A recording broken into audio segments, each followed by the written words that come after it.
শেখায়। আচরণ করলেই আচরণ করে জীবকে শিক্ষা দিচ্ছেন, হে জগৎবাসী তোমরা মায়ের চরণে ভক্তি রাখো, পিতামাতার চরণে ভক্তি রাখো, তবেই তোমরা বড় হতে পারবে। এই জগতে আমাদের 3 রকম গুরুদেব আছেন। আমরা তো এক গুরু নিয়ে টানাটানি করি, অনেক সময় দেখা যায় এক গুরুদেব নিয়ে টানাটানি করছেন, কিন্তু আমাদের জগতে 3টি গুরু। ভালো করে শুনুন। প্রথম গুরু কে জানেন? যার থেকে আমাদের সৃষ্টি হয়েছে, আমার পিতা মাতা, এনারা হলেন আমার প্রথম গুরুদেব। যার জন্য আমরা জগতে এসেছি, এই আলো বাতাস দেখতে পাচ্ছি, আমরা সব কিছু অনুভব করছি, আমার পিতা মাতার কারণে আমরা জগতে এসেছি। এই হলো আমাদের প্রথম গুরু। দ্বিতীয় গুরুকে বলেন, দ্বিতীয় গুরু হলেন দীক্ষা গুরু। যখন আমরা দীক্ষা মন্ত্র নিই তখন আমাদের দ্বিতীয় জন্ম হলো। প্রথম জন্ম মায়ের গর্ভ হইতে হলাম, দ্বিতীয় জন্ম হলো দীক্ষা গুরু, এবার হলো তৃতীয় জন্ম। তৃতীয় জন্ম হলো শিক্ষা গুরুর চরণ। যখন আমরা শিক্ষা মন্ত্র নিই, এটা হলো আমাদের তৃতীয় জন্ম। এই 3 প্রকার গুরুকে আমাদের সেবা করতে হবে। শুধু যদি মনে করেন যে না, পিতামাতাকে বাদ দিয়ে আমার দীক্ষা গুরু বা শিক্ষা গুরুকে নিয়ে থাকবো, হবে না। ভক্তিটা রাখুন। আমাদের এই জায়গাটায় ভক্তি থাকে না, যে কারণে আমরা পিছিয়ে যাই। ভজন করতে গিয়েও আমরা সেখান থেকে হোঁচট খেয়ে পড়ে যাই। পিতামাতার আশীর্বাদ নাই তো আমি বড় হব কি করে, আমি কি করে সাধন সিদ্ধ করব, সেই জায়গাটা আমাদের থাকে না। তাই ভুলে গেলে চলবে না, পিতামাতার চরণে প্রণাম করতে হবে। তাই গৌর সুন্দর সর্বপ্রথম এসে মায়ের চরণে প্রণাম করলেন। যেই না প্রণাম করেছে, সচিমাতা গৌরকে তুলছে, এই গৌর নিমাই, গায়ে এত ধুলোবালি কেন? আমার সোনার নিমাই, নিমাইয়ের অঙ্গটা হলো সোনার অঙ্গ, তাই সোনার অঙ্গে কে এমন করে ধুলা দিয়েছে? এই গদাধর, কি তুই ধুলা দিয়েছিস? তাহলে মুরারি, তুই কি ধুলা দিয়েছিস? বলছে না মা, আমরা কেউ ধুলা দেই। তোমার নিমাই কি করে জানো? তোমার নিমাই নিজে ধুলা মাখে, আমাদেরকে ধুলা মাখিয়ে দেয়। বলে ধুলা মাখ, এই দেখ আমি ধুলা মাখছি। কেননা ধুলা মাখলে শক্তি হবে, ভক্তি হবে, প্রেম হবে, যে প্রেম ভগবত চরণ লাভ করার একমাত্র উপায়। ভক্তপদ ধুলিয়ার ভক্তপদ জল, ভক্তপদের ভুক্ত অবশেষ 3 মহাবল, 3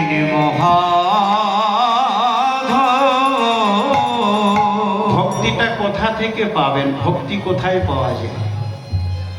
বলেন ভক্তির চরণ ধুলি অঙ্গে মাখো। ভক্তির চরণ ধুলি অঙ্গে মাখলে পরে ভক্তি পাওয়া যায়। ভক্তির চরণ ধৌত জল, আগের দিনে গুরুদেব বাড়িতে গেলে চরণ জল করা হতো, এখন আস্তে আস্তে সে নিয়ম উঠে যাচ্ছে। এখনকার ছেলে মেয়েদের বললে বলবে গুরুদেবের চরণ ভালো নাকি, ওই চরণ আবার ধুয়ে আবার জল খেতে হবে, এটা কি কুসংস্কার ছাড়া আর কিছু নয়।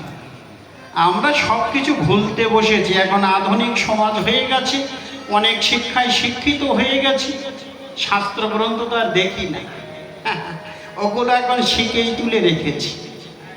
যে কারণে আমাদের সব কিছু ভুল হয়ে যাচ্ছে, সব কিছু বাদ হয়ে যাচ্ছে। প্রেম ভক্তিটা লাভ হবে কি করে? বলেন গুরুদেবের চরণ ধৌত জল পান করলে তোমার ভক্তি লাভ হবে, কৃষ্ণ প্রেম হবে। সাধুর উৎসৃষ্ট প্রসাদ যদি পাওয়া যায় তাহলে কি হয়? বললেন রোগ হয়। আজকালকার ছেলে মেয়েরা বলে রোগ হবে, ছোঁয়াচে রোগ। ওই গোসার হাত ভালো না, হাতে নোংরা, গালে লালা ঝলা, ওই কি খাওয়া যায় নাকি? বলেন রোগ তো একটা হয়, রোগ একটা হয়। কি রোগ? কিছুদিন আগে করোনা এসেছিল, আমাদের মুখে সবাইকে ঠুসি পরিয়ে দিয়েছিল। গরু যেমন ধান খেতে গেলে ঠুসি পরিয়ে রাখে মহাজনরা, কেন? যাতে ধান না খেতে পারে। তাই আমাদেরও মুখে ঠুসি পরিয়েছিল, যাতে আমার নিঃশ্বাসটা তার ভিতরে প্রবেশ না করে, আর একজনের ভিতরে না যায়, গেলে রোগ হয়ে যাবে। আমার যে রোগটা আছে, এই করোনা ভাইরাস আমার ভিতরে ঢুকেছে, ওনার ভিতরেও ঢুকে যাবে। ওই জন্য মাস্কের ব্যবস্থা করেছি, সেটা থেকে আমরা কাটিয়ে উঠেছি। ভগবানের অশেষ কৃপা, ভারতবর্ষ বেশি অ্যাফেক্ট করেনি। অন্যান্য দেশে যেভাবে মানে দুরারোগ্য হয়েছিল, যেভাবে অ্যাফেক্ট করেছিল, আমাদের ভারতবর্ষে অতটা হয়নি। ভগবানের কৃপা আছে, এটা মহাপ্রভুর জন্মভূমি, এখানে অনেক কৃপা। একটু ভজন করলেই তিনি কৃপা করে বসে আছেন, প্রেম ভক্তি দেওয়ার জন্য নিতাই গৌর বসে আছেন। আমাদের শুধু ভক্তি ভরে নিতে হবে। নিতাই গৌর হরি বল, হরি বল, হরি বল। তাই বলেন সাধুর ওই প্রসাদ পেলে রোগ হবে। কি রোগ? বলেন সাধুর ভিতরে যে রোগ আছে, সেই রোগটা আমার ভিতরে হবে। কি রোগ? সচে রোগ। কি রোগ? প্রেম রোগ। সাধুর ভিতরে আছে প্রেম, সেই প্রেম রোগটা আমার ভিতরে প্রবেশ করবে যখন সাধুর প্রসাদ আমি পাব। নিতাই গৌর হরি বল, হরি বল, হরি বল, হরি বল। তাই বলে নিজে ধুলা মাকে আমাদেরকে ধুলা মাখি দেয়, ধুলা মাখ। কারণ এই ধুলা যে সে ধুলা নয়, ধুলি নয়, ধুলা নয় গোপী পদ রেণু। ধুলা নয়, ধুলা নয় গোপী পদ রেণু। আর ধুলা নয়, ধুলি নয় গোপী পদ রেণু।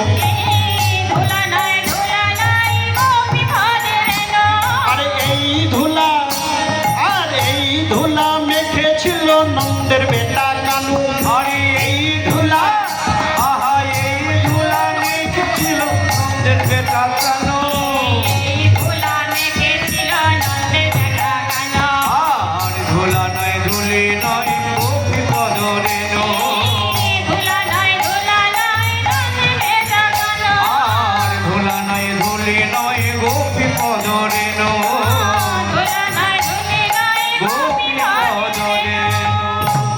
তাই আমাদেরকেও ধুলা মাখি দেয়, নিজেও ধুলা মাখি। তাই বৈষ্ণব কবি এক পাশে দাঁড়িয়ে বললেন, ধুলায় ধূসর অঙ্গ গদ গদ ভার। ধুলায় ধূসর অঙ্গ গদ গদ ভার। এরা মোহন পদ